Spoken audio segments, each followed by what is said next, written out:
Hey guys, my name is Gorr and this is Lance War Season 45, war number 1 against 4 Loki. And this is my first war in DSVG.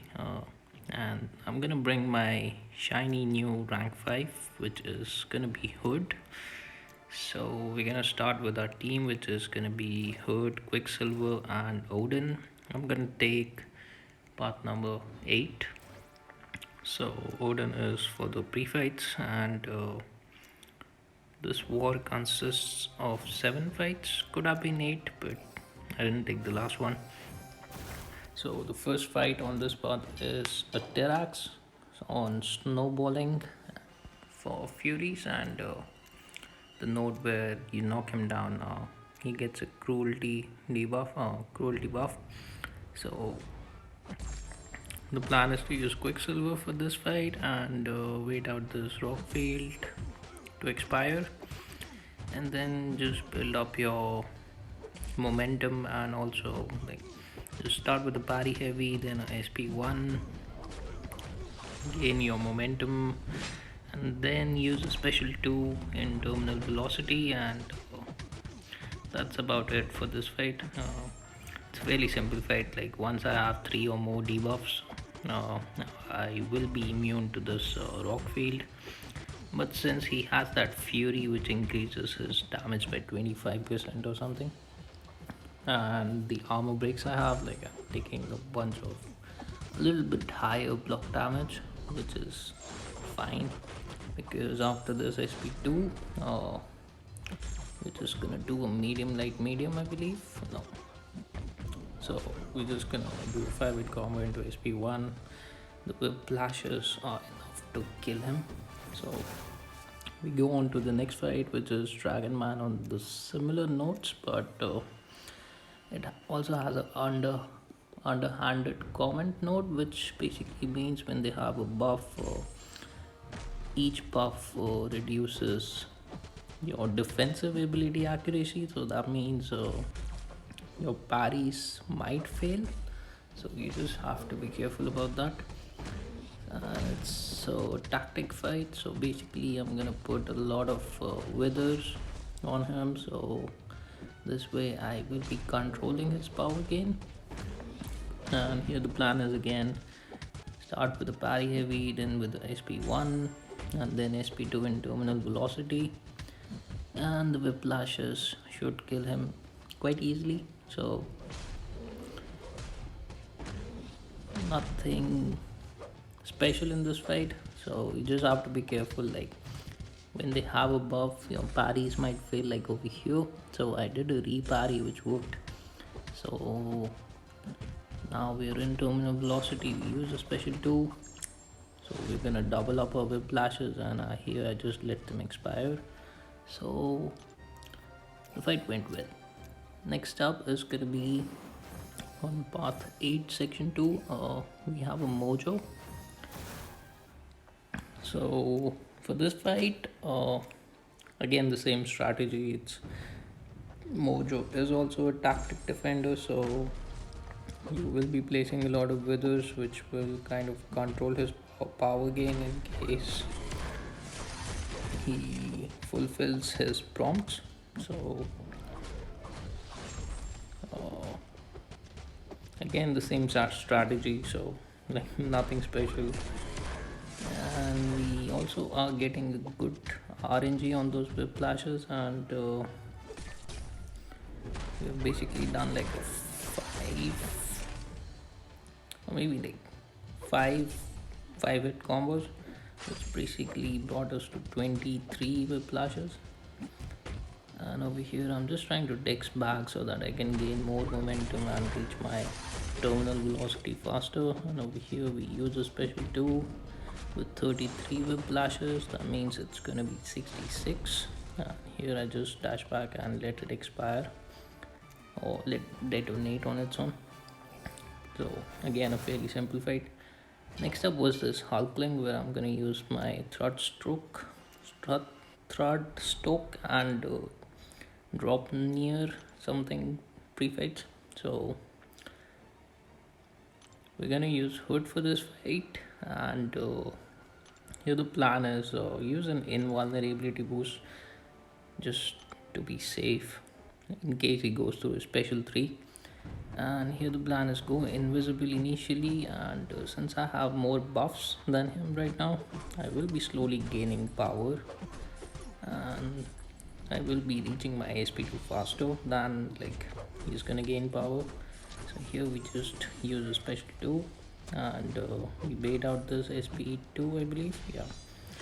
So after this we do one hit, do SP2 again, and now I'm just gonna charge my heavy. It does a very good amount of damage, and here I just chain another special 2 and the fight is over. A fairly simple fight. So with the mystic boosts, and I think for this fight in particular I had 3 out of 5 MD, so that I'm not gaining a lot of power back due to nullifying his buffs. And the same strategy I'm gonna apply for this fight, which is a Gorr on one eye open and protection node. So here we're gonna go invisible first. Here the plan is to use a power start one, so we reach our SP2 faster.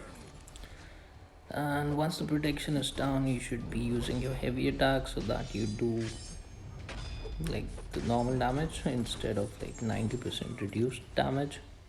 So here we're gonna bait out a few special ones, and now the protection is back, so I have to be careful that I should not be throwing a special or a heavy attack. So that's what I'm gonna do, and we use another SP2, we bring the protection down, and here I'm just gonna hold block so he dashes in, and I'm gonna use a heavy which did pretty good amount of damage. But here the problem was I was left with 1 hex charges, so just because of this I couldn't take the last fight I was supposed to take, which was all fine. So this next fight is a spot on hazard shift, incinerate and shock, and insult injury. Here I was supposed to put my Odin Stormbreaker, but I just forgot.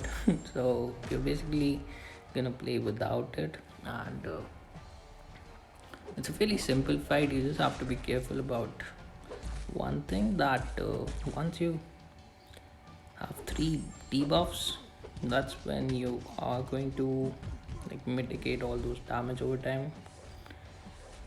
And another thing you have to take into consideration is when you have the debuffs, like 100, I would say like 100% of the time your parries might not work, so just be careful about that, and always bait a heavy for an opening or intercept. So once I have 3 or more debuffs, I'm basically immune to damage over time, so I'm just gonna heal up all, like it's just free willpower healing. And another thing which makes Quicksilver a good counter for spot over here is once you're at 300 momentum, you can ignore the miss effects. So that means no matter how many spot charges he has, I don't need to worry about that. And I'm not gonna take any rupture damage as well, so that makes the fight quite easy. It's just that you don't have to mess up during the time you have debuffs and like try to parry. So we get into a terminal velocity, and we use a special 2 which multiplies our prowess whiplashes. And over here I guess I did a mistake somewhere where I thought I might get to 50 whiplashes, but I didn't, and at 49 whiplashes I decided to use a special 1 which basically did nothing. And I should have probably waited it out, and but over here like with 56 whiplashes, once they detonated, like the fight was done. So coming up to our last fight is a Mangog on aspect of evolution, and Enzo was running suicides, so that made this fight a bit more easier, I guess. but we're still gonna do the normal quicksilver rotation, which is parry heavy, then a special one, and then SP2 in terminal velocity. So I'm just using the regen boost, and the plan is never push him to a special 2, and just wait out SP once, and the withers are gonna control his power gain. So just don't let him get to a special 2. So that's what we're gonna do. We're at like 650 plus momentum charges. So here I should have done a heavy attack just to gain more momentums per hit, but it's fine. So we're just baiting out special ones over here so that like it's easier in a fight. Like we don't have to push him to a special 2, or like once I get to terminal velocity and SP2, once I use that SP2, I'm not pushing him to a special 2. So over here I should have baited out a special 1, but since I had like a lot of weather debuffs, I decided to just go with it. And over here we just wait out this whiplash detonation, and the fight is done. So that was it for this war. I hope you guys enjoyed it, and I'll see you in the next one.